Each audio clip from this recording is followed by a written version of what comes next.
my other half called me to say the water had gone off. So we came in, we've done some basic checks. Obviously, you realise there's a problem. When I checked our meter, it didn't seem to be a problem, but it was underwater, so we couldn't do much.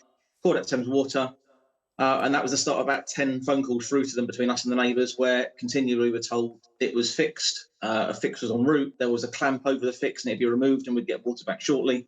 And it got to Wednesday morning, after we'd had a day of this, and basically I'd had enough at that point. So I went and spoke to the water guy down the end, and he'd come to drop off water in bottles, which was good.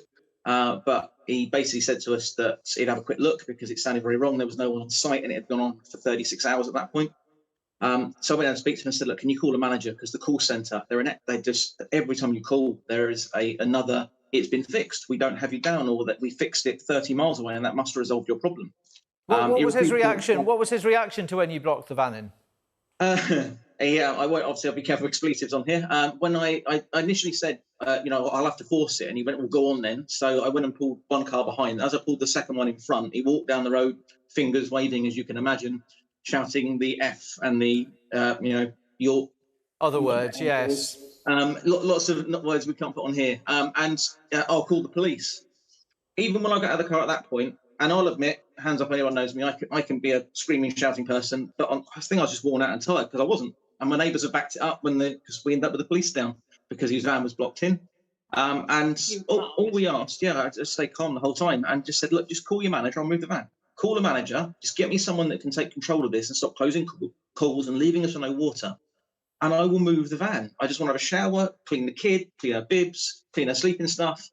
It's not unreasonable. There's no one here. It's not like there's a fix ongoing. And that's our biggest frustration with them is no matter how many times you call, it's either been fixed or a fix is imminent and they found the leak. So what happened? What happened then? Did you get hold of anyone else? So my understanding, he went off and was phoning lots of people. We, at the same time, my other half was on the hold to their main call centre who said that it had been fixed, so they weren't intending to send anyone else out. But they were going to get a manager to call us back in 4 hours. Well, we waited for the police to turn up, and he waited down the other end of the road. We didn't have any other interaction. There was no need. We were effectively at a stalemate. He obviously made some phone calls to his head office, and a van turned up.